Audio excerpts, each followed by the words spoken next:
Lo noté incluso antes de que sirvieran el postre. Esa sutil armonía en las miradas, cuando alguien asiente un poco demasiado deprisa, como si estuviera validando algo ya acordado previamente. En ese instante, una idea punzante me atravesó. Ellos tienen un chat familiar compartido sin mí, donde todo está meticulosamente detallado desde hace tiempo. Los roles asignados, los argumentos preparados, incluso las frases suaves diseñadas para evitar que, Dios no lo quiera, yo explotara en ira. La sospecha se adhería como la caramelizada pegajosa en el plato, y era igual de empalagosa. Luego, Vanessa carraspeó de manera teatral y proclamó, «Cuando nos mudemos a tu dúplex», y el azúcar en mi boca se transformó en arena áspera. Al principio, ni siquiera capté la gramática de su certeza absoluta. «Cuando nos mudemos», en lugar de «si podemos», o «si considerarías». Mi madre asintió con aliento, mi padre se acomodó en el sillón, con una tensión satisfecha consigo mismo, Jackson se hundió en el postre, y ese silencio cargado de la concordancia de los demás, me convirtió en una intrusa en mi propia existencia. Me pareció que la habitación se cerraba con una tapa, como en una olla cuando el agua está a punto de hervir desbordante. Sostenía el tenedor a medio camino, como una señal de alto, no se puede avanzar más. Pero ellos ya habían cruzado la línea, y cada frase subsiguiente la profundizaba aún más. Vanessa, con una eficiencia dulzona, comenzó a enumerar los elementos que requieren atención. La habitación principal en absoluto convence, la cocina, moralmente obsoleta, los niños necesitan espacio para jugar, por lo que, lógicamente, hay que derribar la pared entre la segunda habitación y el estudio. Mi estudio. Tú estás sola. Después de todo, intervino papá con un tono que olía a infancia y órdenes imperativas. No necesitas tanto.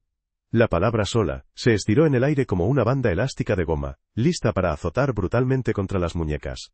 Se probaban mis habitaciones como prendas en una tienda. Esto nos lo llevamos, esto lo remodelamos, esto, en la familia no hay nada ajeno. Mamá colocó su palma sobre la mía, y sentí como en mis dedos se solidificaba una obligación pegajosa. La familia es más importante que el dinero, dijo con esa rectitud callada, pulida por años de práctica, que no deja margen para el debate. Ella no oía que para mí ese dinero no era mero papel, sino años de 2 empleos simultáneos, rodillas desgastadas por el esfuerzo, dedos manchados de pintura, noches con rodillos de pintura en lugar de fines de semana de descanso. Miraba a través de mi trabajo, como a través de un vidrio transparente, detrás del cual se erigía la familia, una palabra que en nuestro hogar a menudo significaba, harás lo que digamos, y eso será amor. Con cuidado, dejé el tenedor. El tintineo metálico resonó en mí más tiempo del que duró en la porcelana. ¿Qué quieres decir con «cuando se muden?» pregunté. Vanessa puso los ojos en blanco de forma casi imperceptible. Era el gesto de alguien que se cree instructor en un curso para reclutas novatos, donde yo era la cadete más lenta. Kevin se va, pronunció con delicadeza y énfasis. El momento es perfecto. Necesitamos espacio y los niños habitaciones separadas. Así que tomamos tu sección. ¿Y tú? O te mudas a la más pequeña, o buscas algo más cerca de la oficina. Hay estudios encantadores allí. Su voz era como un cuchillo para cortar pasteles, brillante, liviano, y por eso mismo, peligroso, porque opera con precisión. Sentí un calor que me atravesaba. No hablaban de hospitalidad, sino de una rotación de propiedades, en la que mi rol se limitaba a ceder, pagar, y sonreír para la foto. Repetí en voz alta una verdad sencilla. Esta es mi casa, comprada con mi dinero, reparada con mis manos, y además, una inversión donde la segunda sección debe generar ingresos por alquiler, sin los cuales, la hipoteca se convertirá en un nudo corredizo. Me respondieron brevemente, la familia ayuda a la familia. En nuestra conversación, eso significaba, tú pagas, nosotros usamos, de lo contrario, eres insensible. El momento en que papá me llamó egoísta, destrozó la antigua disciplina de la hija obediente. Antaño ese tono me obligaba a ordenar mi habitación. Ahora, me separaba de la trampa. ¿Cuánto tiempo exactamente?, pregunté.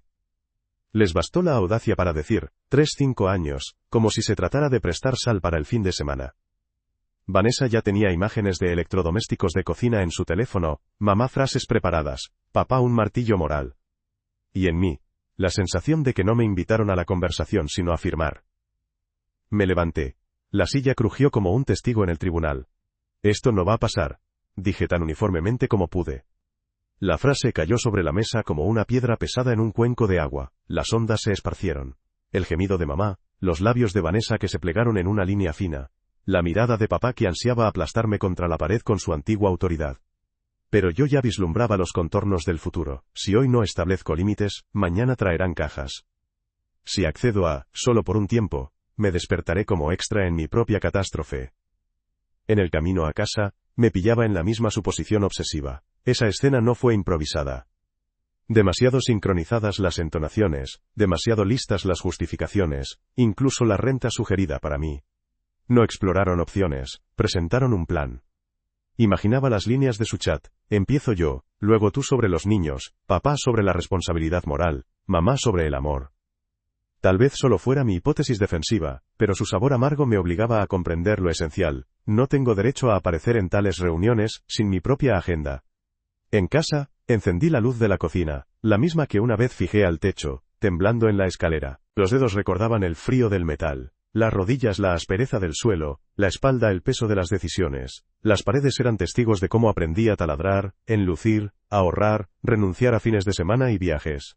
Pasé la palma por la encimera pulida y comprendí: tengo derecho a decir no. No como capricho, sino como resumen de todos los sí, dichos al trabajo, a la disciplina, al largo camino hasta esa llave en el bolsillo. El teléfono vibró con mensajes. Vanessa ya enviaba listas de pinturas y aparatos, como si hubiéramos acordado. Los leí, y por primera vez me permití no responder. Mi silencio se parecía al concreto, se endurecía, ganaba fuerza y se convertía en fundamento. Mañana intentarán inclinarme una y otra vez, presionar la culpa contra la garganta como un cuello que ahoga. Pero hoy fijé el límite. Nadie entra sin llamar, mucho menos, sin contrato. Y si realmente tienen un chat sin mí, ahora yo tengo un plan sin ellos. La noche pasó a pedazos. Me dormía en minutos, y despertaba en pensamientos, como en guijarros afilados. En esos sueños breves, ensayaba escenas, donde me llaman insensible de nuevo, donde plantean dilemas, o esto o aquello, donde usan a los niños como argumento. Y cada vez mi respuesta era la misma: estoy dispuesta a ayudar, pero no al precio de mi hogar y seguridad financiera. Al amanecer, preparé un café fuerte, desplegué un cuaderno en la mesa y empecé a anotar. Todo lo que ocurrió, todo lo que dijeron, y todo lo que yo responderé. Necesitaba palabras como herramientas, y las reunía en mi propio cajón. El sol se levantó, y con él, mi determinación. Creen que tienen derecho a planear mi vida bajo el disfraz del amor familiar. Que así sea. Yo tengo otro derecho. Llamar a las cosas por su nombre, mostrar cálculos, y lo principal, mantener las puertas cerradas hasta oír un golpe honesto. Esta historia comenzó con que otros decidieron por mí. Continuará como yo decida. Recuerdo esa noche en que por primera vez surgió el pensamiento: ¿y si algún día tengo que defender no solo el derecho a la vivienda, sino el hecho mismo de que es mía? Fue mucho antes de la cena, mucho antes de que Vanessa aprendiera a pronunciar la palabra nuestro en plural. Entonces, me sentaba frente al gerente del banco, firmando pilas de documentos para la hipoteca. Su bolígrafo chasqueaba con ritmo mecánico, y en mi cabeza chasqueaba otro mecanismo: el miedo. ¿Y si la familia dice, comparte? Es familia, después de todo. El pensamiento relampagueó con acento agudo. Lo aparté como a una mosca molesta. Pero apartar no significa destruir. Y ahora, mirando atrás, veo: la primera alarma sonó allí, en la oficina estéril del banquero. El camino hasta esa firma fue largo y desgastado, como las suelas de mis viejos tenis. Lo empecé a los 23, cuando conseguí el puesto de contadora junior. Mis compañeros de universidad cambiaban de carreras como chaquetas entre estaciones. Hoy, diseño; mañana marketing; pasado mañana, startups que se quemaban como cerillas. Yo sabía. La estabilidad es mi única oportunidad. Cada hora extra en la oficina, cada rechazo a un brunch dominical era un ladrillo en el fundamento de mi sueño. Por primera vez realmente sentí la desesperación del alquiler cuando el casero subió la renta por tercera vez en 4 años. Me sentaba en mi cocina diminuta, mirando las facturas y comprendiendo: ya podría haber comprado la mitad de un apartamento, pero solo tengo una llave que devolveré el día de la mudanza. Allí nació mi plan. Lo detallé hasta los pormenores. Ahorro en cafeterías, en viajes, en diversiones, incluso en ropa nueva. Todos esos no, debían componerse en un gran sí a mi hogar. 5 años trabajé sin respiro. Trabajo principal entre semana, encargos adicionales los fines de semana, pequeños negocios, emprendedores privados, a algunos preparaba declaraciones fiscales, a otros, informes de ganancias. El dinero caía no generosamente sino en chorrito, pero cada gota se depositaba en mi cuenta. Los amigos con el tiempo dejaron de invitarme. Les cansaba oír, no puedo. Observaba cómo sus fotos de vacaciones se multiplicaban en redes sociales, y cada vez tragaba la envidia como una píldora amarga sin agua. Mi saldo crecía, y con él, mi terquedad.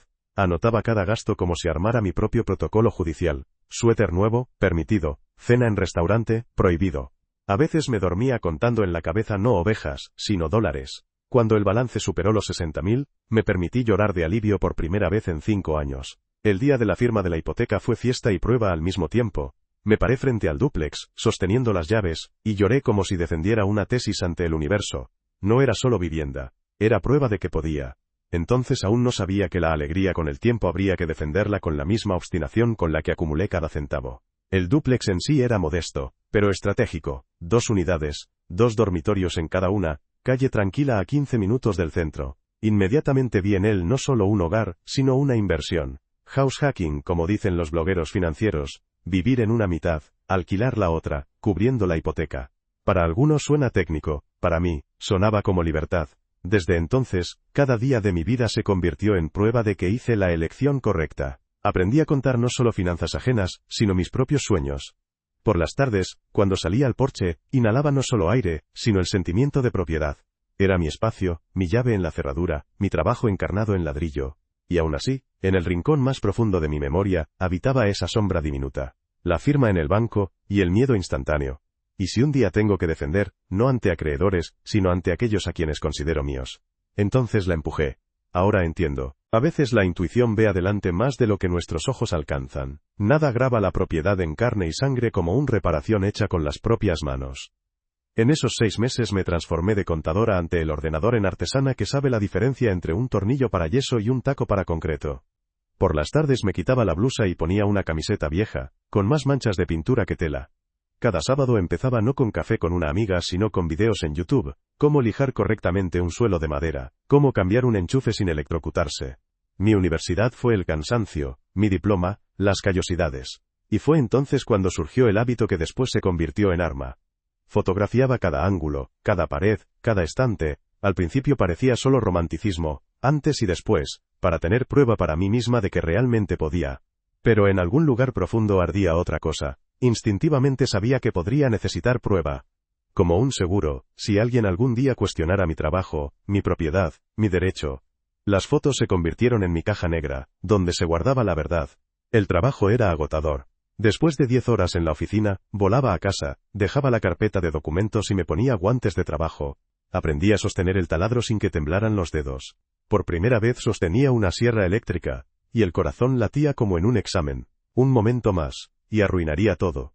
Pero en lugar de arruinado, salió mejor de lo esperado.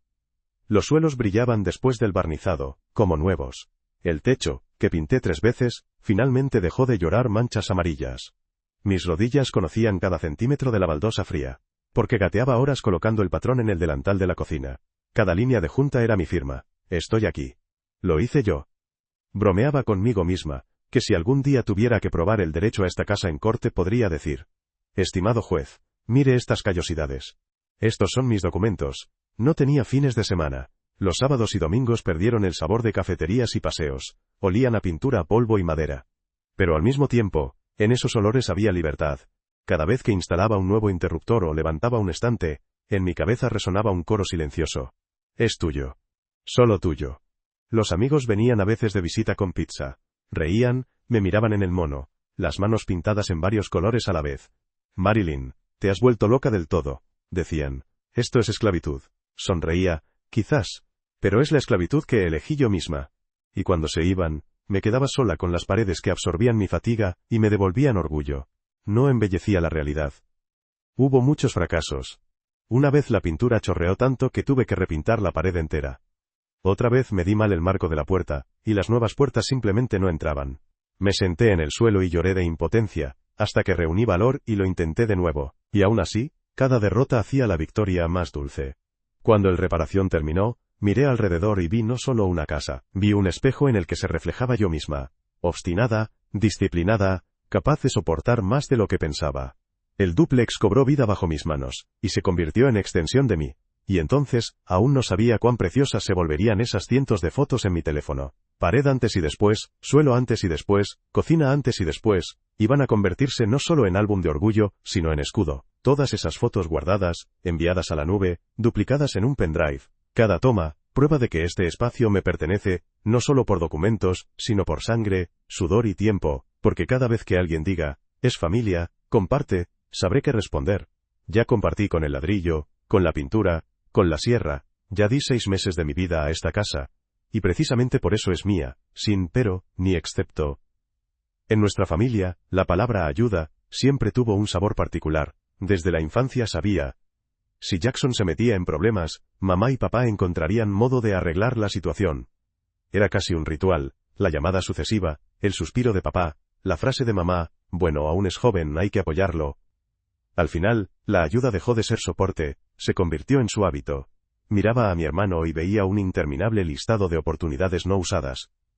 Ventas, restaurante, construcción, oficina, sus negocios, no se pueden enumerar todos. Cada nuevo inicio lo llamaba definitivo, y cada vez después de unos meses acababa en el mismo pozo. ¿Y sabes qué lo salvaba? La llamada telefónica a los padres. Sus cheques eran su sistema de paracaídas, que desplegaba una y otra vez.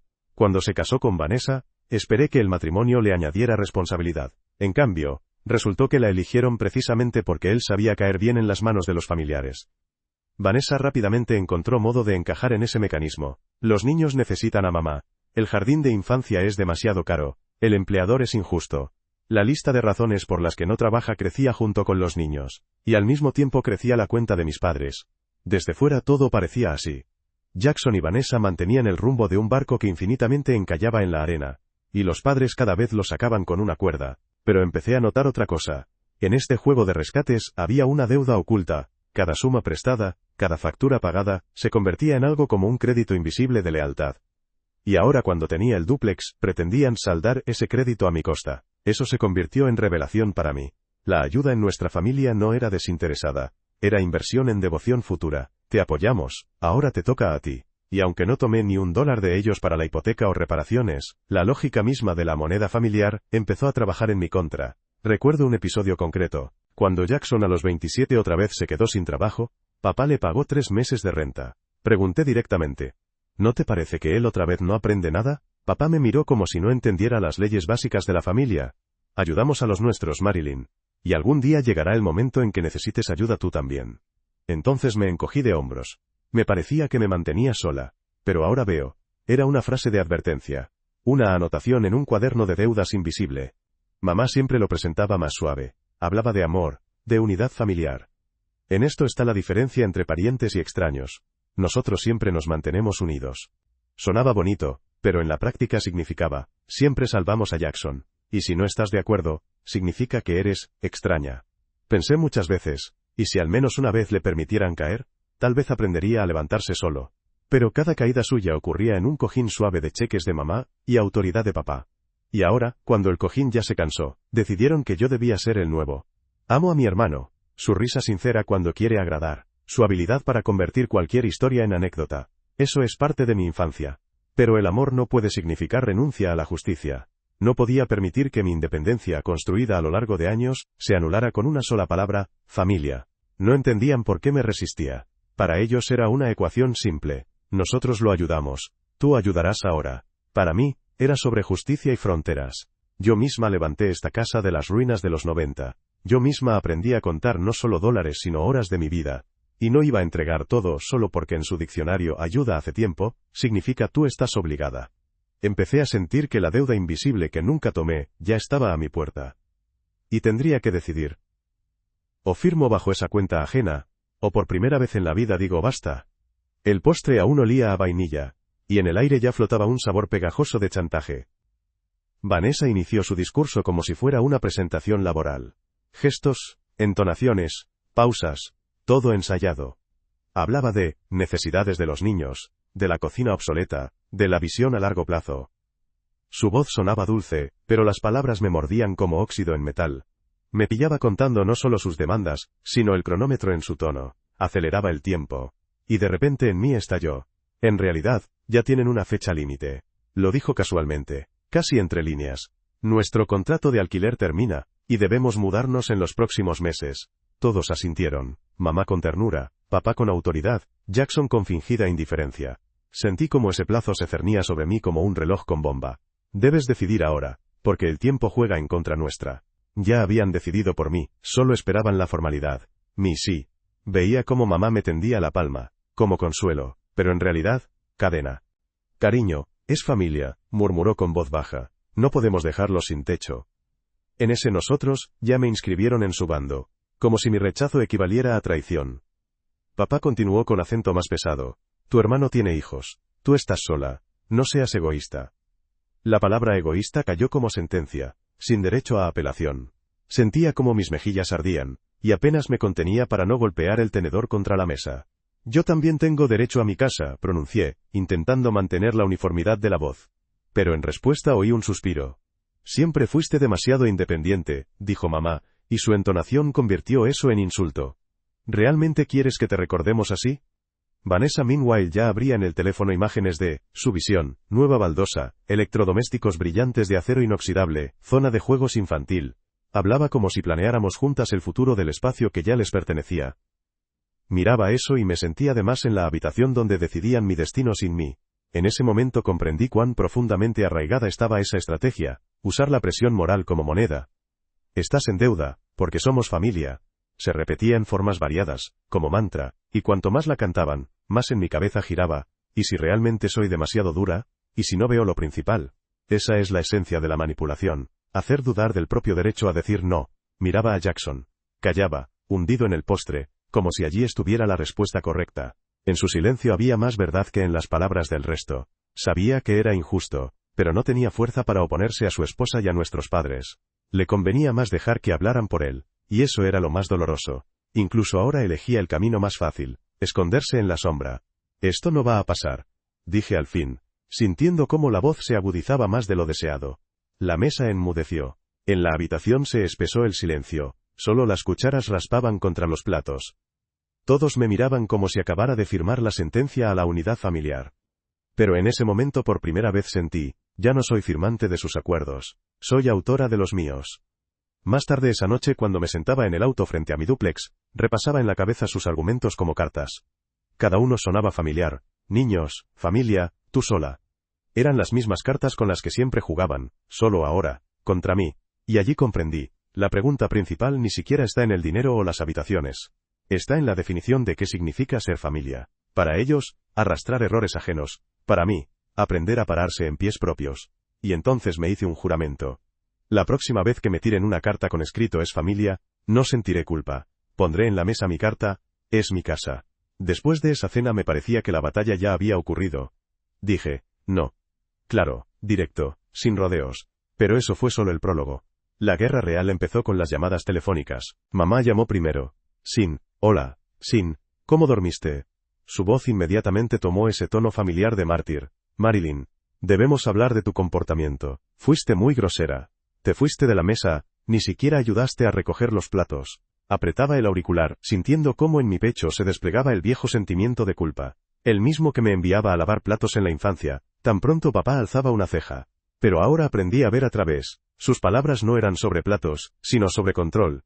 Me sorprendieron con la demanda de entregar mi casa, respondí uniformemente. Y mi reacción fue completamente natural.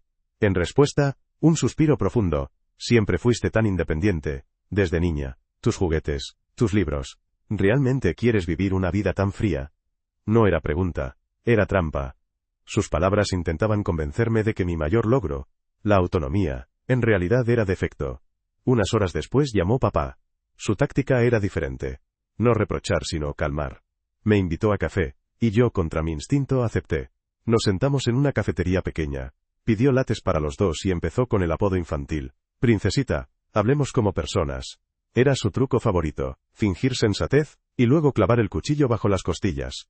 A tu hermano le hace falta un techo, dijo. Es ventajoso para ti también, estabilidad para los sobrinos, ayuda a la familia, y quizás algún día lo recompren de ti el dúplex. Casi me atraganto con el café. ¿Lo recompren? ¿Con qué? Apenas pagan renta, desechó. En el futuro, ¿no estás en contra de perspectivas ventajosas? Su voz vibraba con autoridad ofendida. Pensé que te crié más generosa. Escuchaba y sentía cómo en mí crecía la ira, mezclada con claridad. Antaño esas palabras me habrían hecho rendir. Pero ahora veía, no eran consejos, sino manipulaciones. Gaslighting en forma pura. Convencerme de que mi no es egoísmo, que mi derecho a la propiedad es frialdad, que mis sacrificios son nimiedades. Todo eso me socavaba desde dentro. Por las noches no dormía, revolviéndome en la cama. Parte de mí empezaba a dudar. ¿Y si realmente soy demasiado categórica? ¿Y si hay que ceder? Y precisamente en ese momento di un paso que se convirtió en mi salvación. Empecé a llevar un diario. Abría el cuaderno y detallaba cada conversación. Palabras, entonaciones, incluso pausas. Cada página se convertía en mi caja negra. Si intentaban convencerme de que exageraba o inventaba, tenía registros. Eso se convirtió en mi arma contra las dudas. Pero incluso el diario no podía reemplazar una voz externa. Así que llamé a Sara, mi amiga de la universidad. Nos encontramos en nuestro restaurante tailandés favorito, y desplegué toda la historia entre bocados de pad thai. Escuchaba en silencio, pero su rostro se ensombrecía de indignación. Cuando terminé, dejó los palillos en el plato y dijo: Marilyn, esto es locura. Quieren que destruyas tu vida, y te acusan de egoísmo. Esto no es ayuda familiar, es parasitismo. Sus palabras fueron como ducha fría. De repente la absurdidad de la situación se hizo obvia, y entonces aconsejó: ve a un consultor financiero, que te muestre en números cuánto perderías. Cuando lo veas negro sobre blanco, las dudas desaparecerán. La obedecí. Al día siguiente me sentaba frente a David, asesor financiero. Examinaba mis documentos y calculaba en la calculadora. Su rostro se puso serio. Dejarlos vivir sin renta. Eso es menos 20.000 al año. Si tú también te mudas, las pérdidas alcanzan 40. Y si consideramos sus reparaciones, más 30. Me sentaba, apretando puños. Esos números eran mayores de lo que temía. La abogada a la que consulté después, confirmó otra cosa. Ningún acuerdo verbal. Si se mudan sin contrato, puedes litigar años para desalojarlos. Los números y las leyes se convirtieron en mi segundo diario. Más frío, pero no menos elocuente. Donde la familia hablaba amor, las tablas mostraban pérdida. Y cuando pegué esos cálculos en mi cuaderno junto a los reproches de mamá y el princesita de papá, por primera vez me sentí en paz. Sabía, ahora tengo dos verdades, emocional y documental, y juntas formaban un escudo. La próxima vez que me llamen egoísta, abriré mi diario. Y responderé no con excusas, sino con hechos. El domingo me recibió el olor a horneado de mamá, y la sensación de trampa. Sabía, esta reunión en la casa de los padres no sería una cena ordinaria. Se prepararon, y esta vez ya no ocultaban intenciones. Sobre la mesa, no solo platos y mantel, sino carpetas ordenadamente apiladas. Y entre ellas, una gruesa, azul brillante, que trajo Vanessa. La abrió con solemnidad, como reina que muestra un decreto a los súbditos. Dentro había esquemas coloridos, planos, incluso impresiones de ideas de sitios de diseño. Aquí el plan para hacer el dúplex apto para nuestra familia, pronunció, como si ya hubiera acordado. Las líneas en el papel transformaban mi casa en un espacio totalmente diferente. Paredes derribadas, habitaciones unificadas, en el patio una ampliación. Miraba esos esquemas, y de repente me cortó. Esa ampliación salía de los límites del plan de construcción permitido en nuestro barrio. Recordaba las reglas, porque las leí cuando hice la reparación. Allí decía claramente, nada de anexos que cambien la fachada o los límites del patio. Eso podía significar multas, inspecciones, incluso problemas con la hipoteca. En mi cabeza pasó, si realizan sus sueños, las consecuencias de responsabilidad caerán, no en ellos, sino en mí, la propietaria. 30.000 por todos los trabajos, declaró Jackson con confianza. Lo dividimos a medias, será justo. Su voz temblaba. No era propuesta, sino ultimátum envuelto en justicia. Apenas me contenía para no reírme. ¿A medias con quién? ¿Con ellos que no pueden pagar renta? Papá en ese momento sacó otra hoja. Preparamos un acuerdo para evitar malentendidos. En la cima lucía el título, Acuerdo familiar sobre residencia. Allí en negro sobre blanco estaba prescrito. Me obligo a ceder todo el dúplex en uso a Jackson y Vanessa no menos de 3 años, pagar la mitad de los gastos de reparación, y para mí encontrar otra vivienda. Aparté la hoja como si fuera contagiosa. Esto no es acuerdo, es guión de robo, dije. No seas tan dramática. Puso los ojos en blanco Vanessa. No es para siempre, solo hasta que nos pongamos de pie. Sus palabras sonaron como promesa de alcohólico. Desde el lunes lo dejo. Sabía, puede durar infinitamente. Y entonces sonó el golpe final. Ya dimos aviso al casero de salida, declaró Vanessa. Nuestras cosas deben mudarse para fin de mes. Por eso las llaves las necesitamos esta semana. Lo pronunció como si todo estuviera resuelto, como si yo fuera una firma extra, en un acuerdo ya vigente. Sentí como algo en mí crujió. Todas esas semanas dudé, vacilé, incluso busqué modos de ayudar sin sacrificar todo. Pero ahora, cuando vi sus planes en negro sobre blanco, cuando comprendí que ni las normas legales les importan, cuando oí que ya se rindieron confiados en mi derrota, en mí surgió una nueva firmeza. Me levanté, la silla retumbó, y todas las miradas se pegaron a mí. No obtendrán ni llaves, ni casa, ni mi consentimiento, dije, sintiendo cómo mi voz tintineaba en el aire. Es mi propiedad. No firmé ni firmaré ningún acuerdo familiar, Keris. Y si intentan mudarse sin permiso, la respuesta no será en la mesa familiar, sino en el plano jurídico. El silencio cayó como piedra en agua. Mamá se cubrió la cara con las manos. Papá se levantó bruscamente. Eliges casa en lugar de familia. Sus palabras pretendían humillar, pero solo respondí. Elijo respeto a mí misma. Y algún día entenderán que eso también es amor. Me giré y salí. Detrás se alzó el alboroto. Sollozos de mamá, exclamaciones indignadas de Vanessa, orden de papá. Pero todo ya sonaba sordo, como a través de vidrio. Sabía, las puertas detrás de mí se cerraron no solo físicamente. Cerraron la era donde me podían forzar a ceder con manipulaciones. Y abrieron una nueva, donde yo ponía condiciones misma. Y la carpeta azul con planes quedó en la mesa, como prueba de que no se avergonzaban de ver mi vida en gráficos y planos. Yo salía de la casa con mi propio plan. Ningún acuerdo sin mi consentimiento entrará en vigor. Después de ese tribunal, regresé a casa con la sensación de que gané la batalla, pero no la guerra aún. En la cabeza resonaban palabras de la abogada. Mejor prevenir.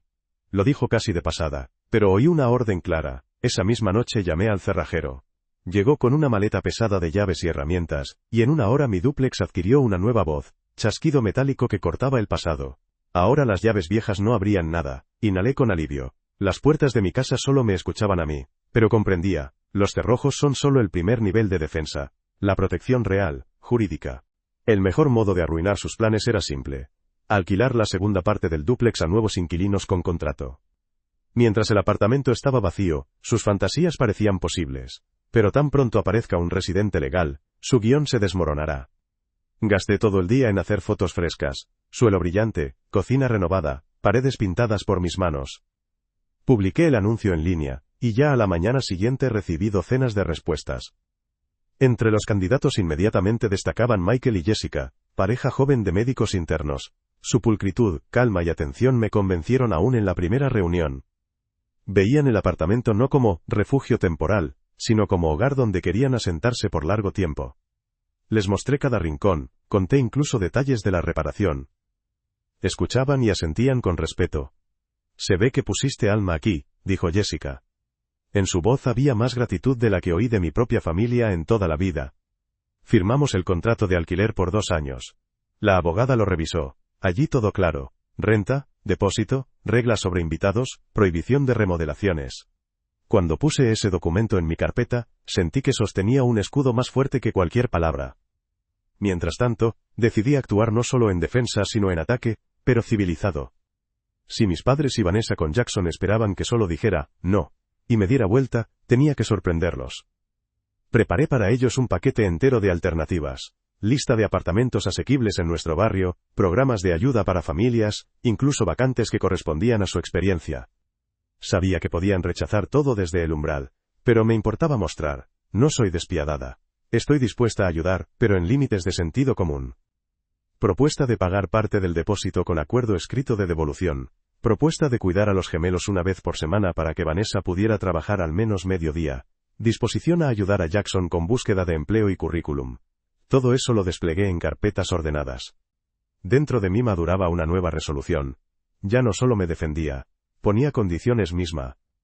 Y para enfatizarlo, invité a padres y hermano con su esposa, no a algún café o su casa, sino a la mía. A mi dúplex. El lugar que querían apropiarse. No era casualidad, sino gesto. Yo soy la dueña aquí, y la conversación ocurrirá en mis términos. Esa mañana tendí la mesa con mantel fresco, desplegué ante cada uno carpetas ordenadas. Incluso puse té y pasteles, para que la atmósfera quedara civilizada.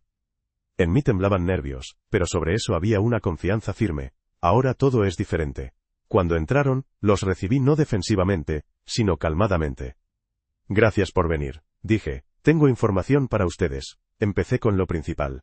Informé que ya alquilé una mitad del dúplex. Mostré copia del contrato con los inquilinos. Sus rostros se torcieron de indignación. Vanessa casi gritó, «Lo hiciste a propósito para bloquearnos». Solo respondí, «Lo hice para tener estabilidad. Porque soy responsable de esta propiedad». Luego desplegué ante ellos las alternativas. Jackson, para mi sorpresa, empezó a hojear las páginas atentamente. «Aquí realmente hay opciones», pronunció, y eso fue la primera grieta en su frente unida. Mi voz permanecía uniforme, pero dentro de mí hervía una nueva fuerza.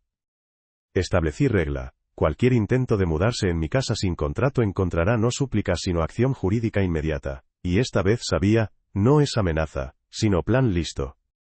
Sentía cómo la situación se invertía.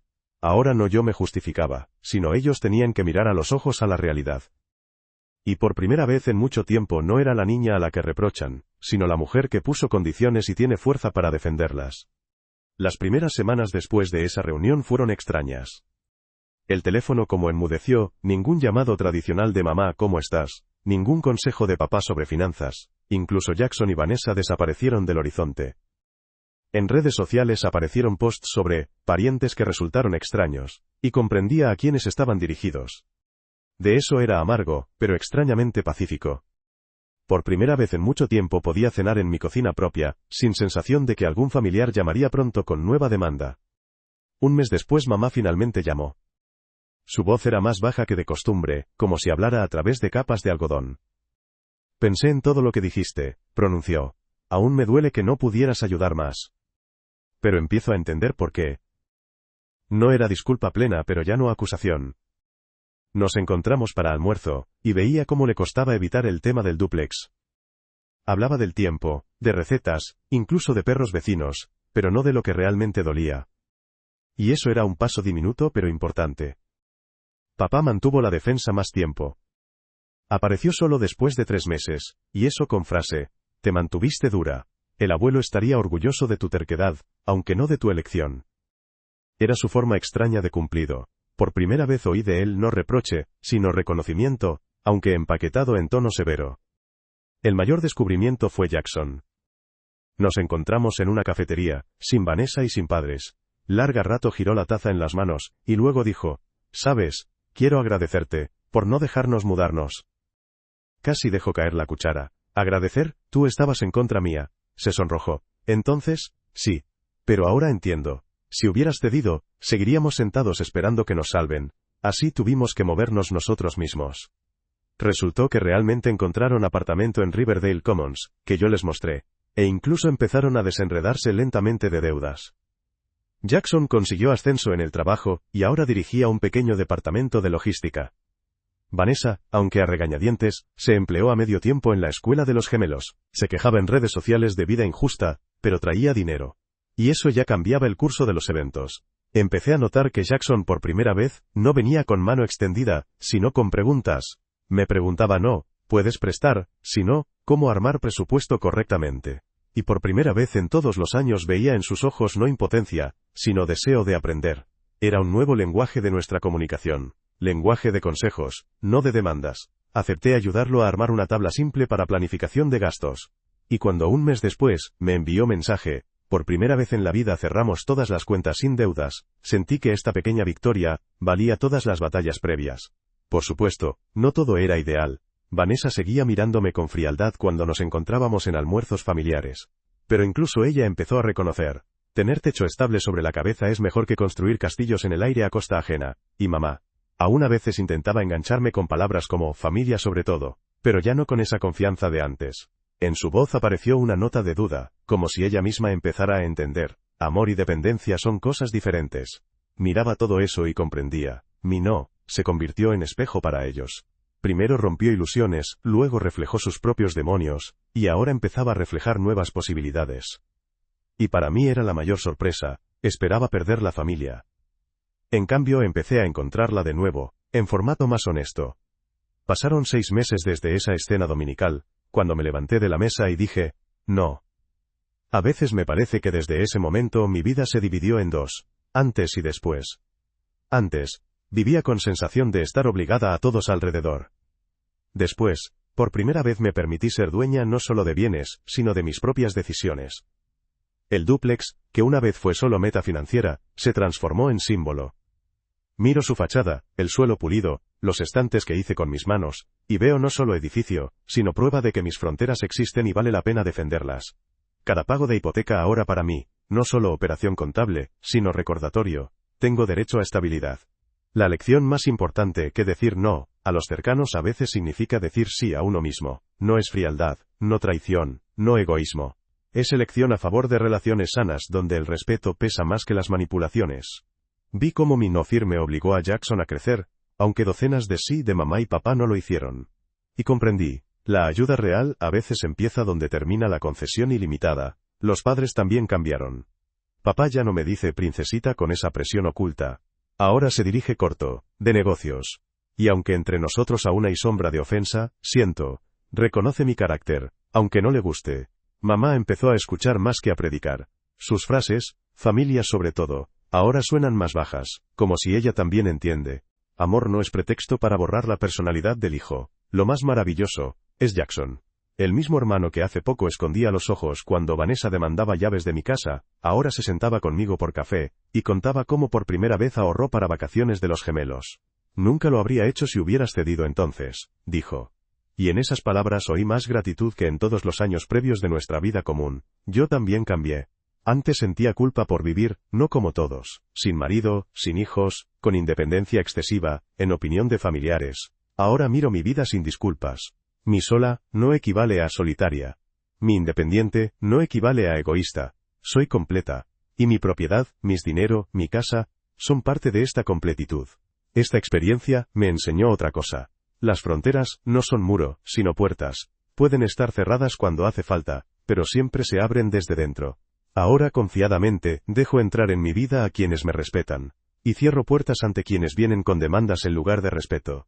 Ahora pienso en nueva inversión, otra propiedad, no porque quiera más metros cuadrados, sino porque siento preparación para construir más. Ya sé, si alguna vez oigo de nuevo tú debes, responderé calmadamente, no debo nada, pero puedo, si es elección, no coerción. Tal vez la lección principal en que la familia no es sobre paredes comunes, sino sobre fronteras comunes. Si las respetan, las relaciones se fortalecen. Si las pisotean, incluso lazos de sangre no salvarán. Ya no temo la palabra no. Para mí se convirtió en otra palabra para sí. Sí a mi dignidad, sí a mi independencia, sí a relaciones sanas. Y, lo más importante, sí, a mí misma.